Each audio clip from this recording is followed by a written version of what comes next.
भवानी की। एक मेरा बहुत ही प्यारा गाना जो कि हम बचपन से ही गाते आ रहे हैं, हमारे संस्कार का गीत है, वो गाना मैं आप सभी को सुनाना चाहूंगी।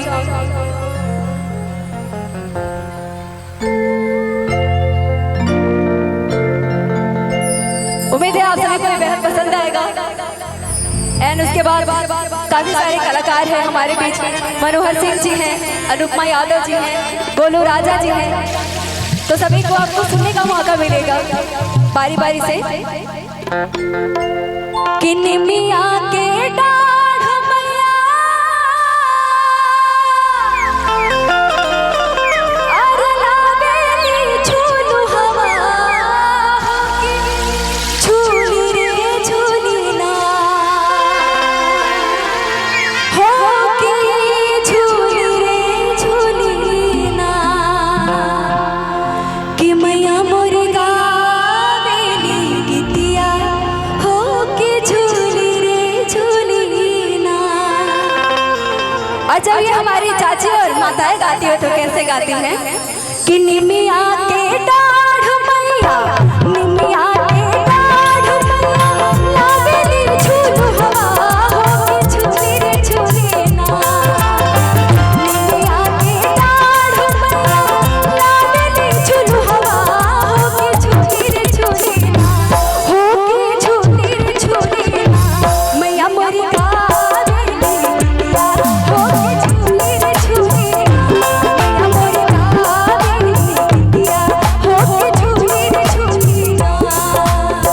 निमिया के डाढ़ मैया, निमिया के डाढ़ मैया लावेली झूलू हवा हो के झूली रे झूली ना, हो के झूली रे झूली ना। मैया मोरी गावेली गीतिया हो के झूली रे झूली ना। मैया मोरी गावेली गीतिया हो के झूली रे झूली ना।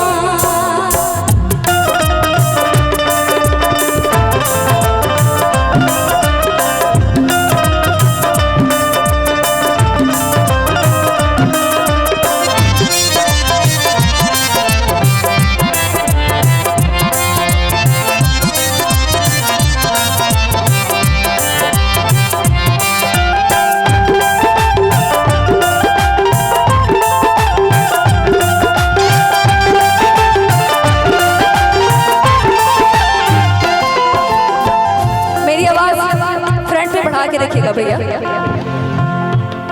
बहुत ही खूबसूरत ये देवी बजरा जो जन्म जन्मांतर से हम लोग गाते और सुनते आए हुए हैं। झूला झूला माई के लागल पियसिया हो के चली दिहरी।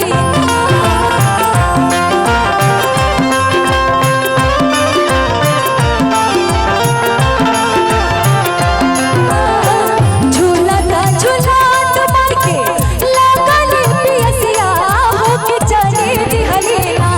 मालिन चली दिहरी ना, माला हो रिया दुवरिया मैया चली दिहरी ना। माला हो रिया दुवरिया मैया चली दिहरी ना।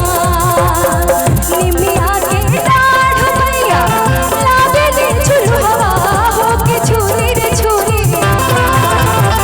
निमिया के डाढ़ मैया लावेली झूलू हवा हो के झूली रे झूली ना, हो के झूली रे झूली ना, हाँ के झूली रे झूली ना। मैया मोरी गावेली गीतिया हो के झूली रे झूली ना। मैया मोरी गावेली गीतिया हो के झूली रे झूली ना। मैया मोरी गावेली गीतिया हो के झूली रे झूली ना।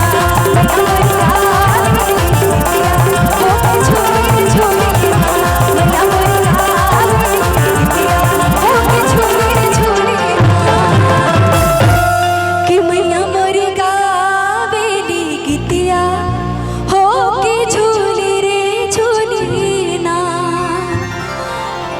तो ये सिंहासनी महोत्सव में माँ के लिए और इस दरबार के लिए, इस धनेश्वर धाम के लिए मेरा इस धरती को प्रणाम देवी गीतों से। एंड इसके बाद बहुत सारे गाने ऐसे हैं जो कि मैं आप सभी को सुनाना चाहूंगी। कुछ भोजपुरी के तड़के भैया।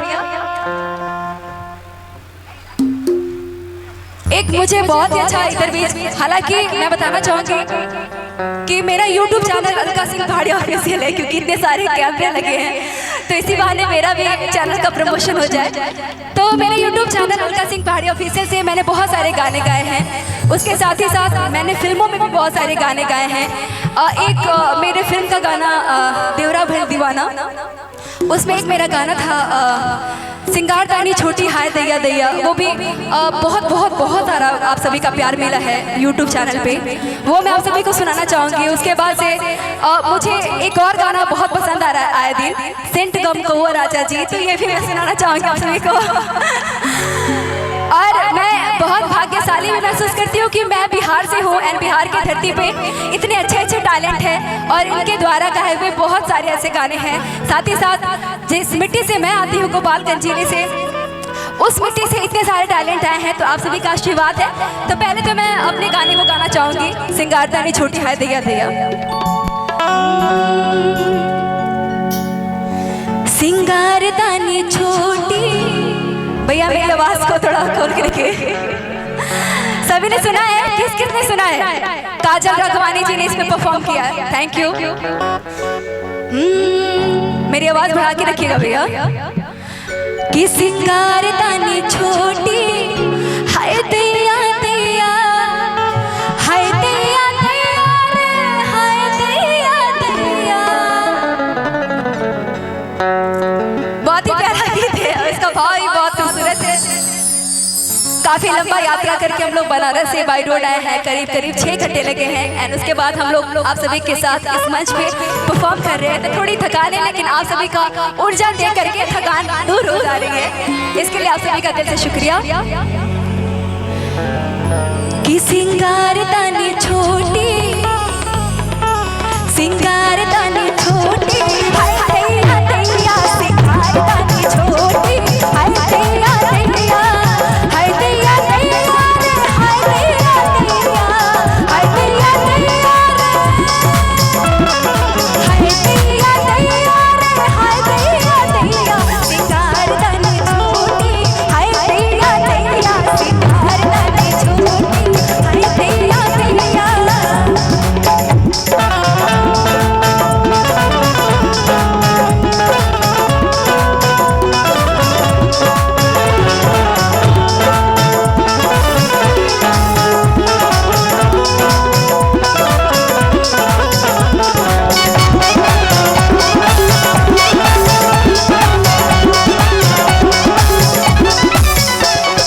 हमारे खेत में गोभी रे गोभी, हमारे खेत में,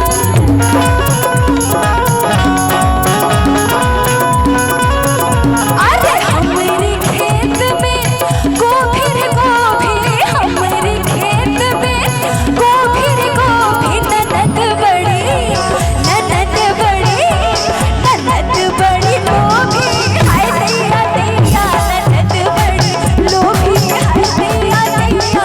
सिंगारदानी छोटी,